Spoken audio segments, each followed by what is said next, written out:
হরে কৃষ্ণ। সকলকে আবারও কৃষ্ণ প্রীতি শুভেচ্ছা জানিয়ে আমাদের দৈনন্দিন শ্রীমদ্ ভাগবত গীতার ক্লাসে আপনাদেরকে স্বাগতম জানাচ্ছি। আজ আমরা তৃতীয় অধ্যায়ের অন্তর্গত 5 নম্বর শ্লোক নিয়ে আলোচনা করব। আপনারা সকলে সাথে থাকবেন।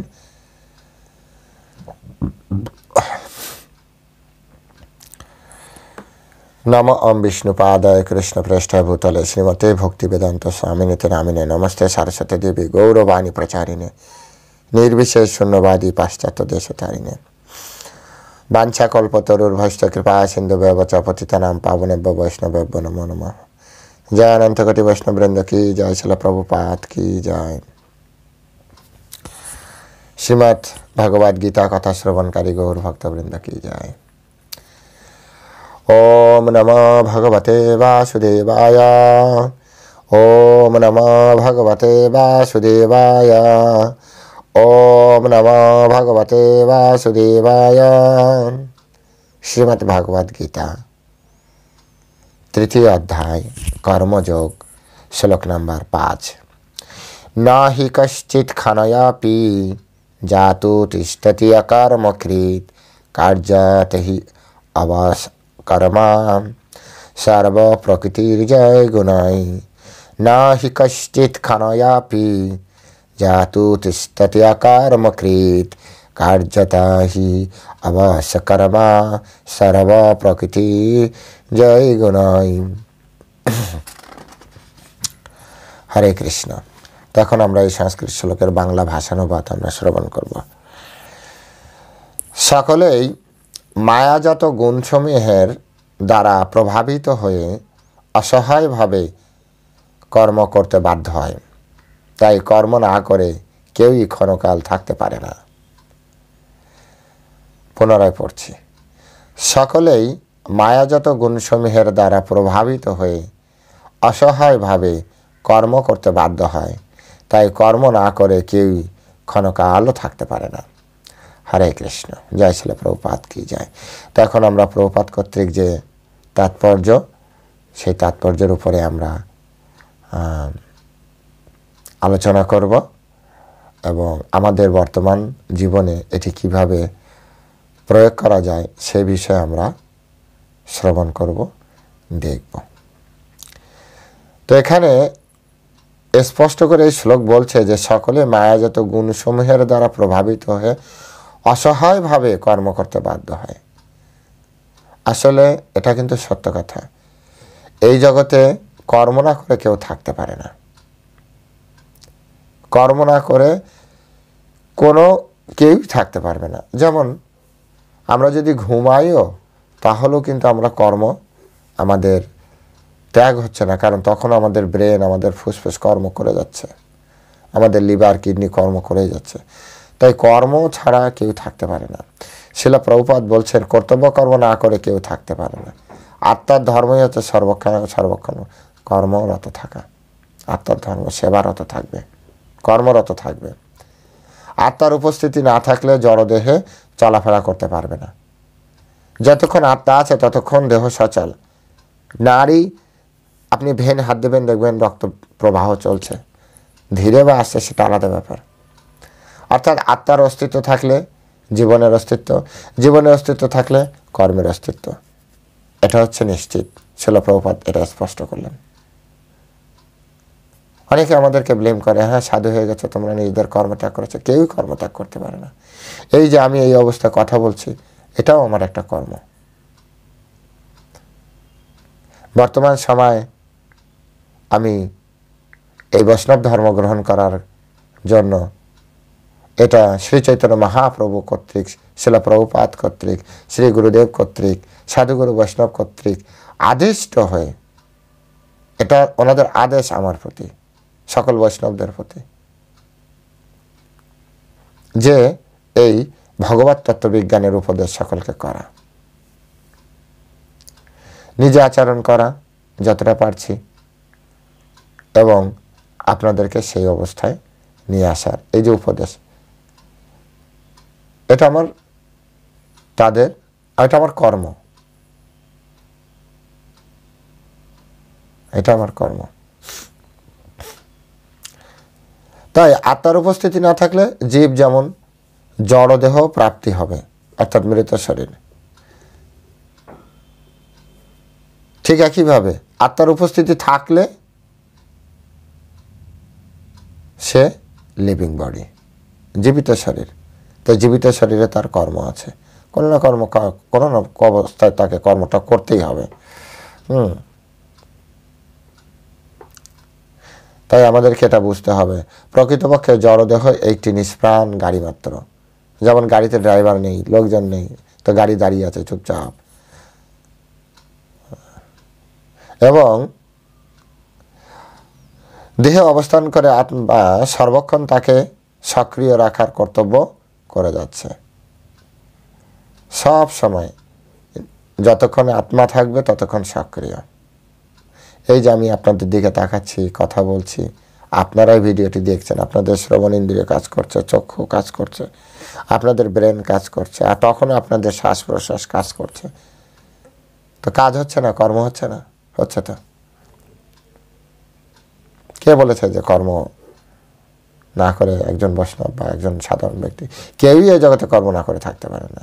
সেটাই পরমেশ্বর ভগবান, তিনি আমাদেরকে বোঝাচ্ছেন। একটা মুহূর্তের জন্য আমরা কর্ম না করে থাকতে পারি না, একটা সেকেন্ডের জন্য।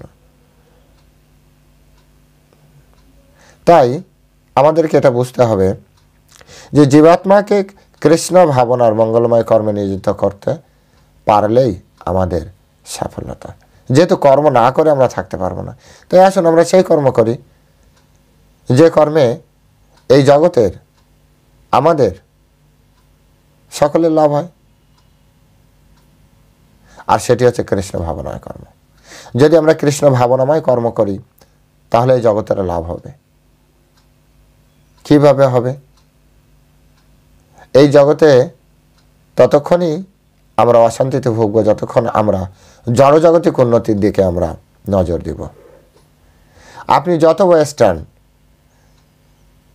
যত হাইলি ডেভেলপড কান্ট্রি যাদেরকে বলা হয়, টেকনোলজিতে যারা উন্নত, আপনি তাদের সার্ভে করুন, তাদের মৃত্যুর হার কত, সুইসাইড হার কত, তাদের অ্যাব্রেশনের হার কত, তাদের ফ্যামিলি যে ডিভোর্সের হার কত।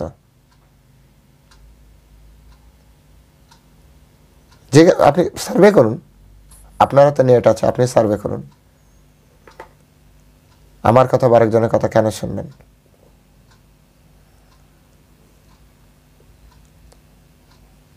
কাদের আতঙ্ক বেশি? এই যে সিসি ক্যামেরা কারা করেছে? ওরা করেছে। এত শান্তিতে থাকবে তাহলে সিসি ক্যামেরা, আমাদের দেশে তো আগে বড় বড় বিজনেস ছিল, কই সিসিটিভি তো আমাদের ছিল না, সিসি ক্যামেরা ছিল না, ওরা তৈরি করেছে। এত বড় বড় অস্ত্র কারা তৈরি করেছে? আমাদেরও অস্ত্র ছিল, তীরের মাধ্যমে, মন্ত্রের মাধ্যমে, আত্মার পাওয়ারে চলতো। এত বড় বড় অস্ত্র ওরা তৈরি করেছে। এটাকে আত্মঘাতী সভ্যতা বলা হয়। পারমার্থিক উন্নতি যদি না করতে পারা যায় তাহলে আত্মঘাতী সভ্যতা তৈরি হয়। ভারতবর্ষ পারমার্থিক উন্নতির জন্য।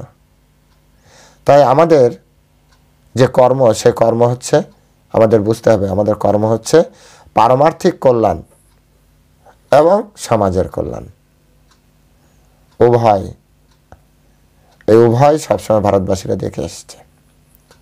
সেই কর্মে আমরা করি যাতে আমাদের পারমার্থিক কল্যাণ সাধন হয়। এবং যদি আমরা সেটা না করি তাহলে মায়ার প্রভাবে মহাচ্ছন্ন হয়ে পড়ব। আর এই মায়ার প্রভাবে মহাচ্ছন্ন হওয়ার ফলে কী হবে? এই যে জীবাত্মা যে জড়জাগতিক কর্মে, সেই কর্মে সে প্রবৃত্ত হবে। যদি আমরা পারমার্থিক কর্ম না করি তাহলে আমরা জড়জাগতিক কর্ম, এই আর জড়জাগতিক কর্ম হচ্ছে মোহর দ্বারা আচ্ছন্ন অবস্থা। তাহলে এবার আপনারাই বিচার করে দেখুন, আপনারা কি মোহর দ্বারা আচ্ছন্ন হয়ে আপনারা এই জগতে কর্ম করবেন, জড়জগতে, নাকি আপনারা মোহমুক্ত হয়ে কৃষ্ণের কর্ম করবেন?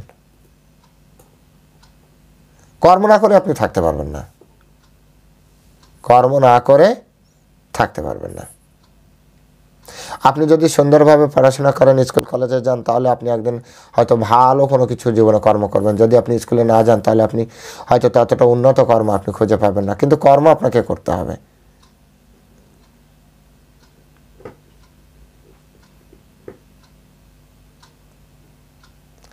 দুই বন্ধু একই সাথে পৃথিবীতে হয়তো বা জন্মগ্রহণ করেছে, ধরুন পরবর্তীতে বন্ধু হয়েছে।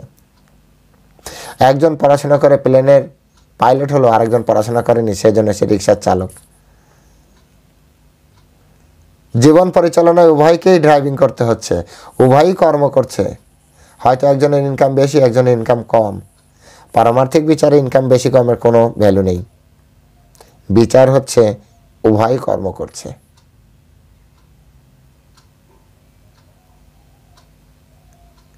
যেহেতু জীবন পরিচালনার জন্য কর্ম আমাকে করতে হচ্ছে, তাই এমন কর্ম করি যে কর্মের মাধ্যমে আমার আত্মিক পারমার্থিক কল্যাণ হয়। এখানে সেই বুদ্ধিটা প্রয়োগ করতে হবে। ভগবান বলছে কর্ম না করে তুমি থাকতে পারবে না। এবং সবথেকে মজার বিষয় হচ্ছে যে মায়া যত গুণ সময়, যে সত্য রজতম, এই যে যত কর্ম করি না, এই সবই হচ্ছে সত্য রজতম তিনটি গুণ দ্বারা প্রভাবিত হয়ে কাজ করে। এবং কেমনভাবে কাজ করে জানেন? অবশ্যই হাত পা বেঁধে যেমন টানতে টানতে নিয়ে যায় আমাদেরকে, ওইভাবে আমরা কর্ম করতে বাধ্য হই।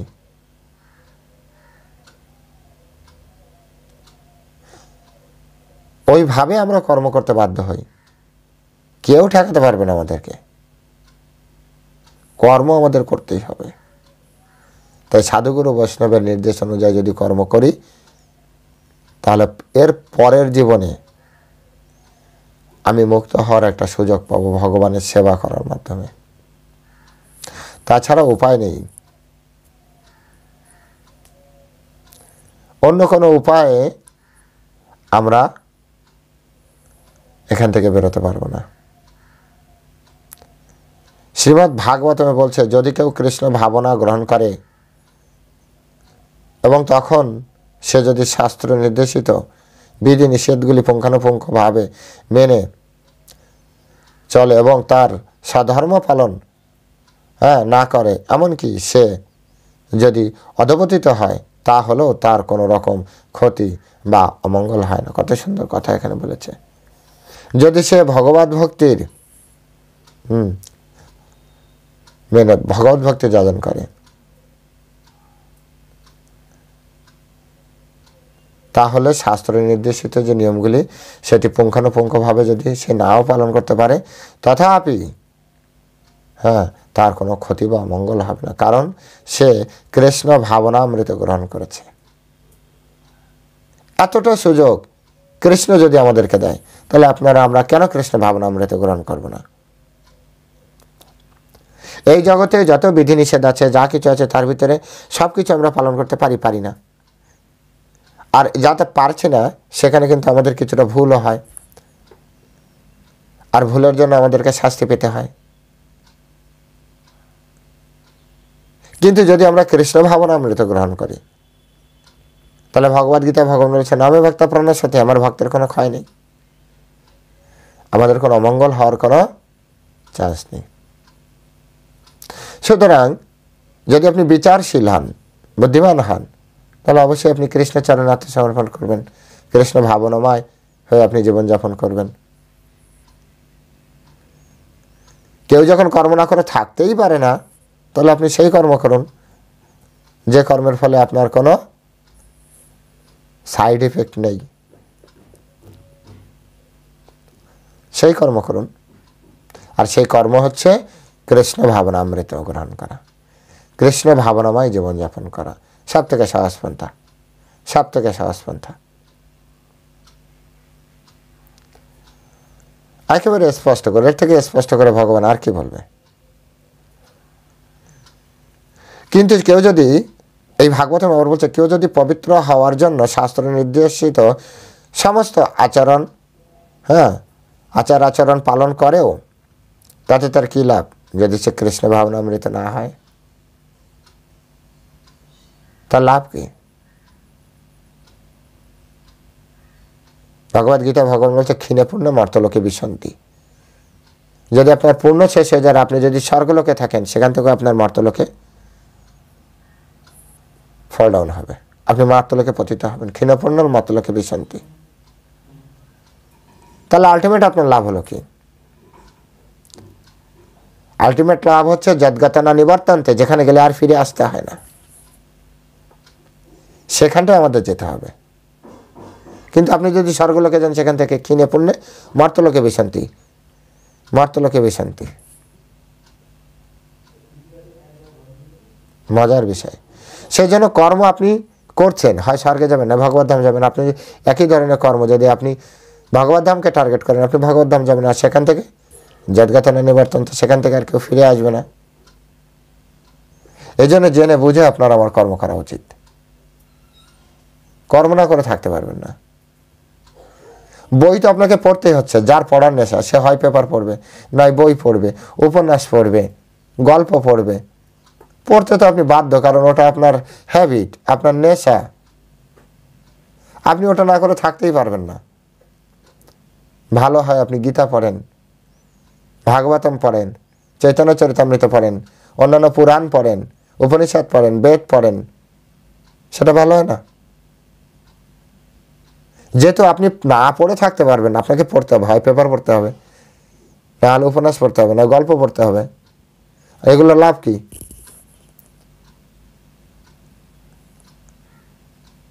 এগুলোর কোনো বাস্তবিক পারমার্থিক লাভ নেই। পারমার্থিক লাভ হচ্ছে যদি আপনি ভগবানের শাস্ত্র গ্রন্থ পড়েন। যিনি গায়ক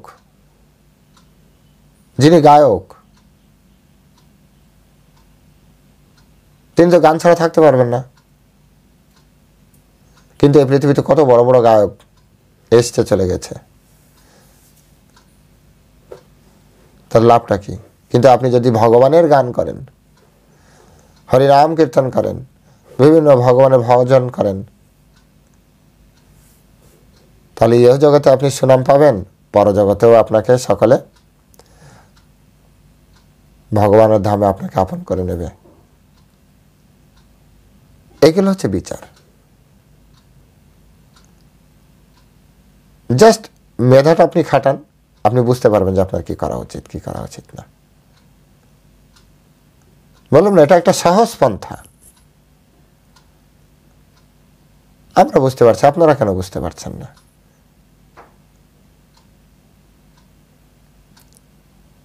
আপনি বাজার না করে, রান্না না করে, না খেয়ে, না ঘুমিয়ে আপনি থাকতে পারবেন না। তো বাজার করছেন আপনার স্ত্রী পুত্রের জন্য না করে, আপনি চিন্তা করুন না, ভগবানের জন্য করছেন, হয়ে গেল তো। ভগবতমুখী কৃষ্ণমুখী কর্ম। আপনি চাকরি করে না করে, আপনি ব্যবসা না করে থাকতে পারবেন, আপনি চিন্তা করেন না যেটা ভগবানের জন্য চাকরি করছি, ভগবানের ব্যবসা করছি, কৃষ্ণ ভাবনামৃত হয়ে গেল। রান্না না করে থাকতে পারবেন না, তো ঠিক আছে, চিন্তা করুন আমি কৃষ্ণের জন্য রান্না করছি। চিন্তা করতে কি সমস্যা? চিন্তা করতে কি টাকা লাগবে? চিন্তার উপরে তো জিএসটি বসায়নি সরকার, বসিয়েছে? আমার তো জানা নেই। চিন্তা করতে গেলে আপনার ট্যাক্স লাগছে না, আপনার জিএসটি লাগছে না, কোনো কিছুই লাগছে না। আপনি চিন্তা করেন না, হে ভগবান আমি তোমার জন্য রান্না করছি, ব্যাস। রান্না করার পরে নৈবেদ্য রেডি করে ভগবানকে দিন। চিন্তা করেন না যে বাড়িতে আছে এই বাড়িটা ভগবানের, ভাবতে থাকুন আজ থেকে। অনেক ভাবনাই তো পৃথিবীতে ভেবেছেন, ক্ষতি কী হয়েছে? এখন থেকে এটা ভাবুন যে এই বাড়িটা ভগবানের, এই গাড়িটা ভগবানের। যেহেতু গাড়ি না চড়ে আপনি থাকতে পারবেন না, ভাবুন না গাড়িটা ভগবানের গাড়ি, চড়ে আপনি ভগবানের জন্য কাজ করতে যাচ্ছেন।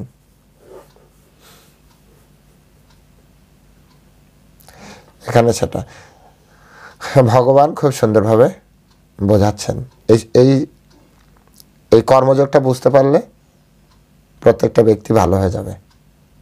কর্মযোগ, সন্ন্যাস, কর্ম, তারপর আছে কর্ম সন্ন্যাস, বিজ্ঞান যোগ, এগুলো দেখবেন। সুতরাং কৃষ্ণ ভাবনামৃত লাভ করাই হচ্ছে, হ্যাঁ, লাভ করার জন্যই শুদ্ধিকরণের পন্থা গ্রহণ করা, আবশ্যক।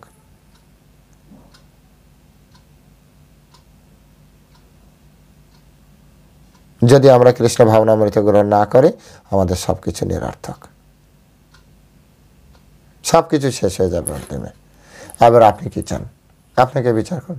পরমেশ্বর ভগবান স্পষ্ট করে এই শ্লোকটাই দেখুন, সেখানে বলছেন যে সকলে মায়াজাত গুণ সমূহের, গুণ মানে হচ্ছে সত্য রজ তম গুণ, প্রত্যেকে, আমি আপনি প্রত্যেকে, এই জগতে প্রত্যেকে এই তিনটি গুণের দ্বারাই মোহিত হয়ে আছে।